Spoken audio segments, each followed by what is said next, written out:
You have the old Civil War guru here, and we're standing in front of the historic old Talbott Tavern, 1779 in historic Bardstown, Kentucky.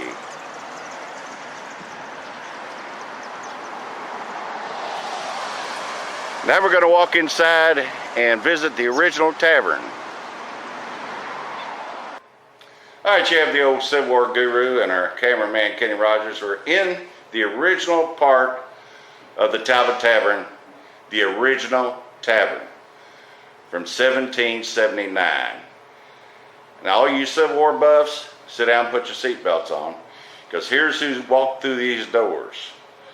We're talking about General Simon Bolivar Buckner, General Braxton Bragg, my great-great-grandfather Benjamin Franklin Cheatham, General Leonidas Polk here, Wharton of Terry's Texas Rangers, General Tom Harrison of Terry's 8th Texas Rangers, and on and on and on. And the last famous guy that I always respected, my father fought under him there in World War II, General Patton of the 3rd Army.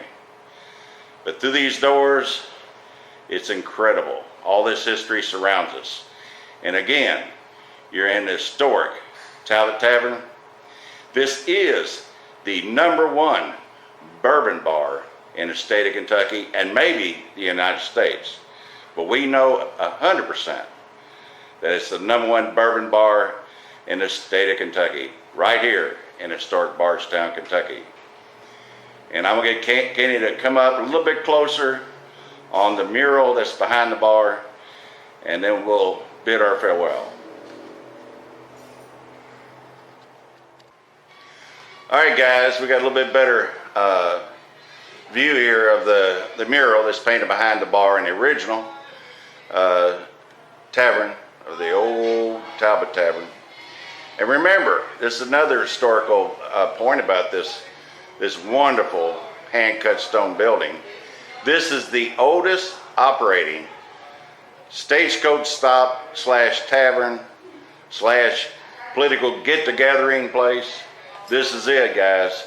And today, you can walk through here. When you go through that front door, your cotton clothes turn into buckskins. That's how authentic it is. Everything here is original to the day. So from the old Civil War guru and Kenny Rogers, we're heading to the Civil War Museum Battles of the Western Theater, and we're getting ready to present you another great grouping of Civil War artifacts. All right, before we leave the Talbott Tavern, I want to make mention, kind of a new surprise.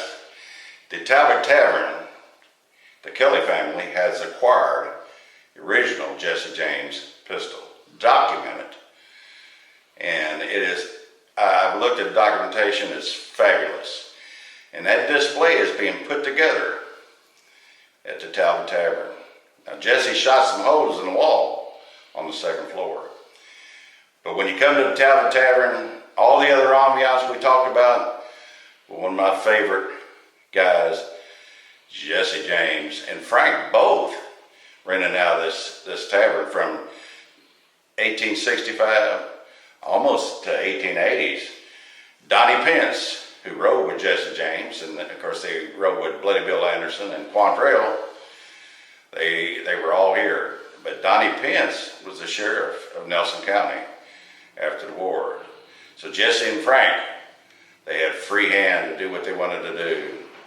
So we wanted to make mention of that, and we're off to the museum to shoot some great artifacts.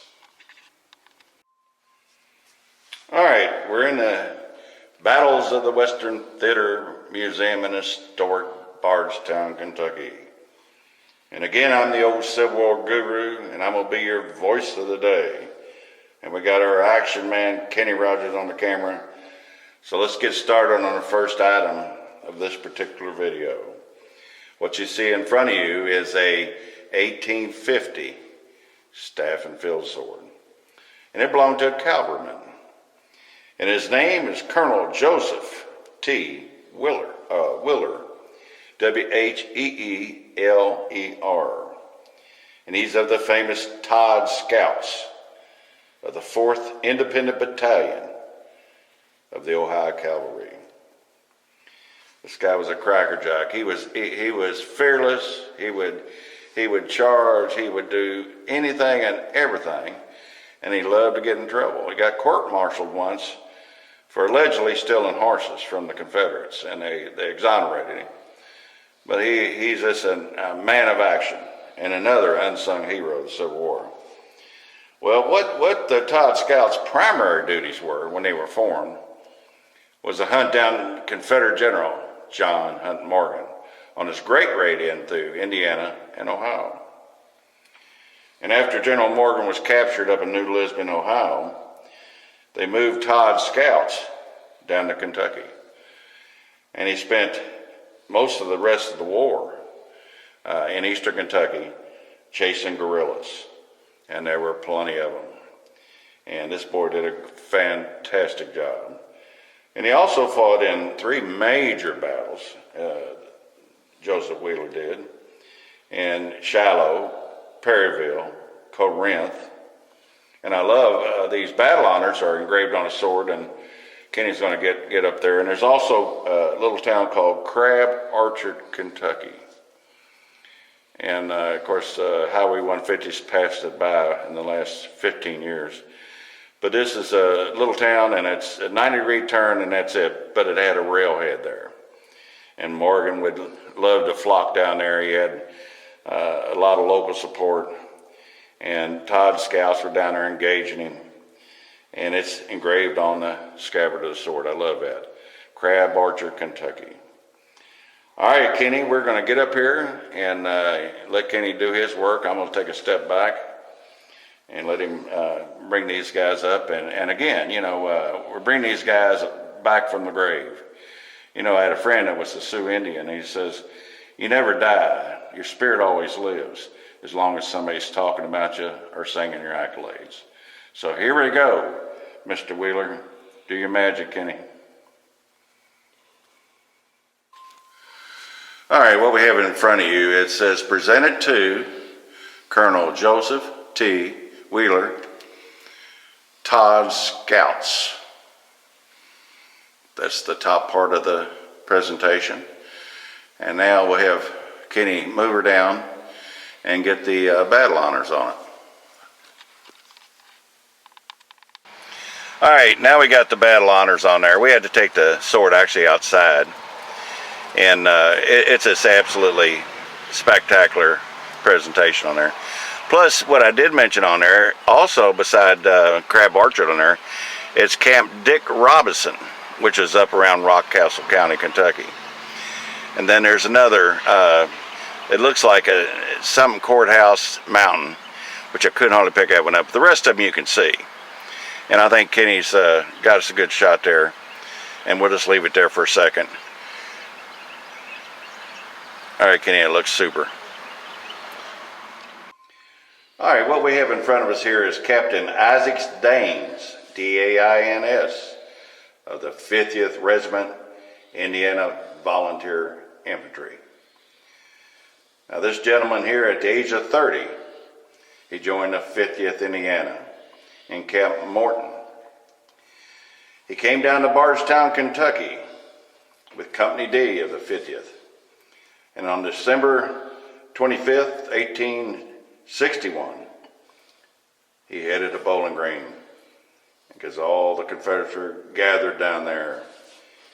And then from there, they sent him down to Nashville. He was a railroad man. This guy was a railroad man with the Louisville-Nashville Railroad. And he stayed down there until, of course, Nashville fell, and he was attached down there. And then he sent him back up to Kentucky, and there's a place called Muldrow Hill, and it's in right next to Fort Knox, actually. And there's a big train trestle there, and there's a fort there called Fort Sands, and they had a fort overlooking the railroad trestle there to guard it, and because Morgan was coming down to burn it. And there Morgan engaged him. And he repulsed Morgan 3 times before he capitulated. And in his Morgan's attacks, he lost his very valuable adjutant, and he lost 7 privates. So it was devastating to him. Of course, Morgan rode him out.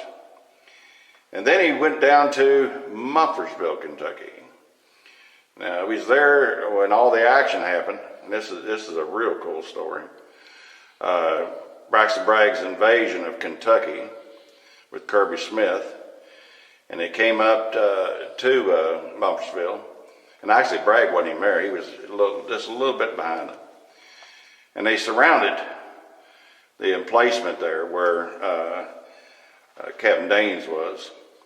And one of my heroes, General Simon Boulevard Buckner, took a couple of his adjutants and they rode up under a surrender flag, a flag of truce, not a surrender flag. And they wanted to know who was in charge, and Capt. Dains jumped up and said, it's me, and there's a couple other guys there. And he said, well, my friend, he said, we do not want to kill you. And we're going to give you an opportunity to surrender. And when Simon Boulevard Buckner rode up there, they had an empty horse. He said, get on this horse. So Capt. Dains got on the horse, and Simon Boulevard Buckner rode him around the entire encompass of his position. And he looked at him and said, sir, you cannot win. And then he rode him back, and he said, what are you going to do, Capt. Dains? He said, I'm a man of honor, and I can't surrender. And Simon Boulevard Buckner looked at him and said, I understand, I wouldn't either. Do your duty. So anyway, they continued on and engaged and put up a great fight. And of course, they capitulated. And Simon Boulevard Buckner rode him out, put him on a train, and that's the reason they were defending it. There was a train station there, and sent him back toward Louisville. So that's kind of a cool thing. But here's an infantryman, and he's fought Morgan and Muldrow Hill. He's fought Braxton Bragg's invasion of Kentucky. And then a little later on, he ended up, they assigned him down into Tennessee, and he's fighting General Nathaniel Bedford Farris at Parker's Crossroads, Tennessee. This guy was incredible, and he survived that. And then they moved him, and this is kind of unusual for Indiana and Kentucky troops. They moved him out to the Trans-Mississippi area, which is Arkansas, Missouri, etc. And I'm just going to read it, and that was in '64. He fought at the Battle of Terre Nulles, Prairie Leon, Red Mound, Camden, Saline River. And then this guy, after doing all this outstanding soldiering, he gets sick and dies in Little Rock, Arkansas on July 18th, 1864. Now this sword was his most valuable possession. And there's a big plate between the two mounts on the scabbard. And we're going to get our cameraman KR to get up here and see if he can pull it off. But the L&M Railroad presented him his sword for his actions on Muldrow Hill there, defending against General John Hunt Morgan. So Kenny, move her up and see if he can perform a little magic for us. All right, we bought this Capt. Dains sword outside because the fluorescents aren't going to let us pick up much of this in presentation on there. But, it's presented from the railroad, which is extraordinary for a Civil War sword. And we're going to leave it there just for a little bit so you can read it. And the sun's glaring, so I can't read it. And I hope it's a great shot. All right, Kenny, just let it sit there for a second. And all right, we're in front of our next artifact down here at the historic Battle of the Western Theater Museum. And these things got a real soft spot in my heart. These are short artillery swords. And to the novice, they look like a gladiator sword. But this sword came into vogue in the U.S. military in the 1830s. This is a Confederate copy. and I'm going to give you a little bit of detail if I can after we get to the overview here on the gentleman only. And it's one of the few short artilleries that it is identified. And we got this little rascal. And his name was Private Thomas Plemans. And I hope I pronounced that right. That's Plemans. And he's with Company B of the Orphans Brigade of the 4th Kentucky CSA, Graves Battery. He fought with the Orphans Brigade, the Graves Battery, at the Battle of Fort Henry and Fort Donelson in Tennessee. And when it surrendered, they sent him to prison. And then when they were doing exchanges up until mid-1863, and he got exchanged out. And guess where he went to? Back to his beloved Orphans Brigade. And this is a super cool sword. And it's screams Dixie because it's an unknown manufacturer. I wish we did know who made it. But I'm going to get the sword up, and we'll get Kenny, and we'll show you a few little points on this handle of this artillery sword that shows you the difference between a U.S. made one in the 1830s and the Confederate made ones. But I love this, and Orphans Brigade, again, is a soft spot in my heart.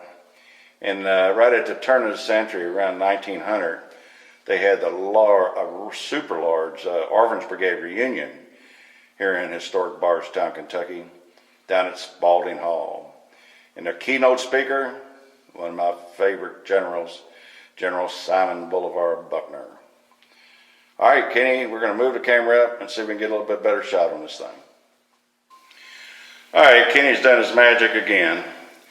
And here's the initials of the owner, Mr. Thomas Plemans, is on one side, and it's serial numbered on the other side. And we're going to turn it around and get that. Then I'll show you a little subtle difference between a Union version of this and a Southern version.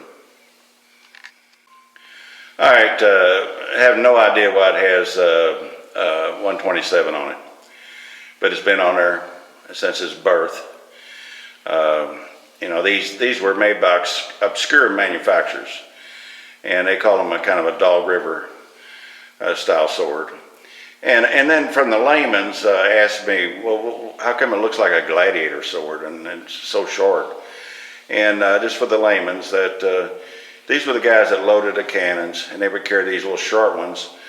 And if they got rushed, they could pull it out easy, and they could swing it left or right, and it's double-edged. All right, Kenny, I'm going to get you to move up on the handle next. All right, I'm going to walk up and stick my hand in front of the camera and show you the difference. If you look at that brass handle, the Ames and the other manufacturers, I think even Horseman made some. They have 3 rivets through the handle, and the Confederate versions didn't. They pinged them on the end. That's why you see a little taller protrusion through the pommel of the sword. And I'll show you where the rivets would be located at. It'd be 1, 2, 3. And also, too, the fish scales that are on there are not as sharply profound as they are on the Union version, and the Eagle, too. And that blade went all the way through that handle, and in at the very top, and then in the gentleman putting it together, he would put it in there, and he'd heat that end up, and then he'd take a hammer and ping it over so it'd stay into that grip. All right, the final shot, I'm going to have Kenny just go down the blade. These blades are unique. They're different from the Ames version, the 1830s version. So pan down there for us, Kenny, and that'll be the final shot on this artifact.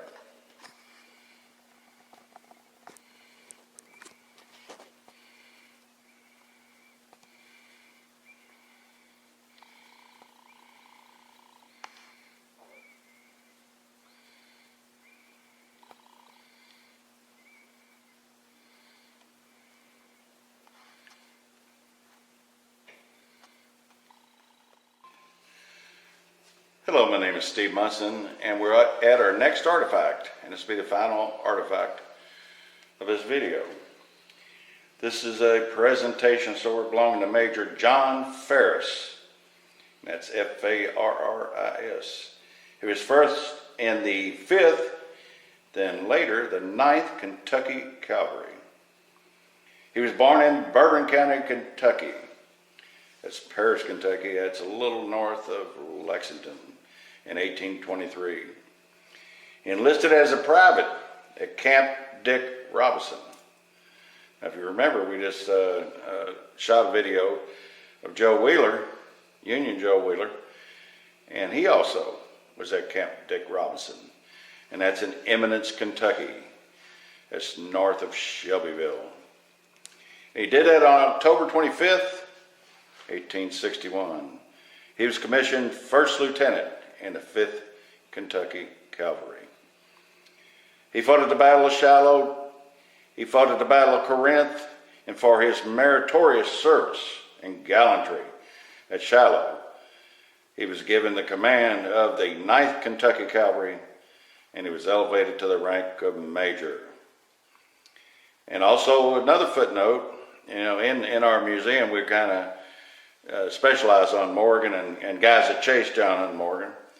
And one of his duties as a member of the 9th Kentucky Cavalry and the 5th Kentucky Cavalry, he was really engaged during the Great Christmas Raid. We call that the Christmas Raid of '62.